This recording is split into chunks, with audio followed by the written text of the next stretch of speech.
Aircraft are incredibly expensive to build. Not every country can afford to design, manufacture, and maintain their own fleet of warplanes, especially if it wants to be always on top of its game. But what can you do if you're in constant need of new aircraft but lack the funds to regularly purchase the latest models on the market? Northrop Corporation faced this challenge and, as time has shown, found a highly successful solution. The idea for the future aircraft was conceived by aeronautical engineer Edgar Schmude, the man behind the legendary P-51 Mustang and F-86 Sabre. In the mid-1950s, when General Electric introduced the compact J-85 turbojet engine, Schmude devised a very special plan. He decided to develop a budget alternative to powerful but expensive aircraft like the F-104 Starfighter and the F-4 Phantom. The project also envisioned avoiding regular scrapping and replacement of aircraft by doubling down on providing the vehicle with a greater upgrade potential.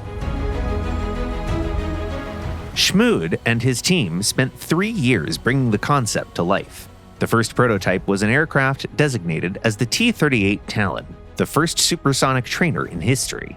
It also set a record for the number of units produced. All in all, more than 1,000 Talons in various modifications rolled off the factory floor. For 60 years, pilots of the US Air Force and several other countries used the T-38 to learn how to fly. However, work on the combat version did not go as smoothly. Initially, it did not attract much interest from the military, and as a result, the team had to rely on private funding. But in 1962, the administration of President John F. Kennedy needed a budget-friendly aircraft for export, and the new Northrop plane had already passed tests, making it a perfect fit. 6 months after winning the contract, the aircraft went into production under the designation F-5A Freedom Fighter. Notably, due to its budget nature, it lacked some features of other aircraft of the time.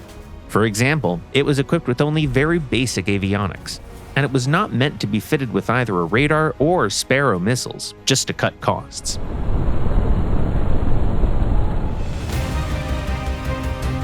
Although the F-5 was originally intended for export only, the beginning of the Vietnam War forced the US Department of Defense to reconsider their stance.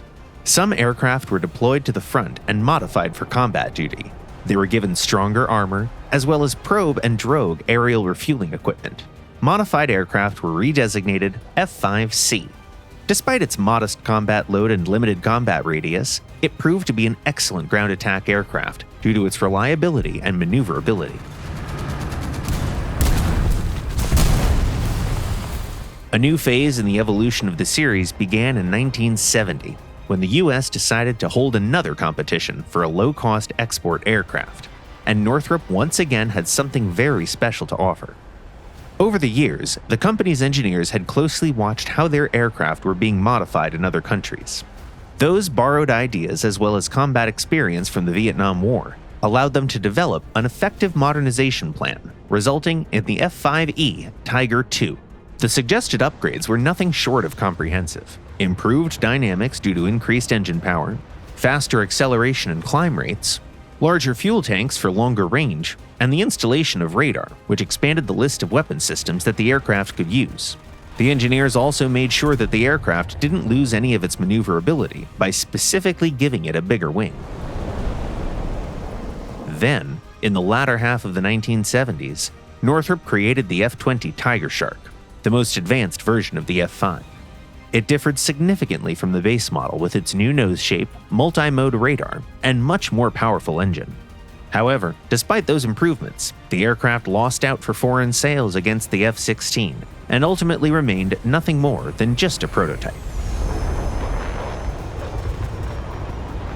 All in all, the F-5 Tiger II was a true hit.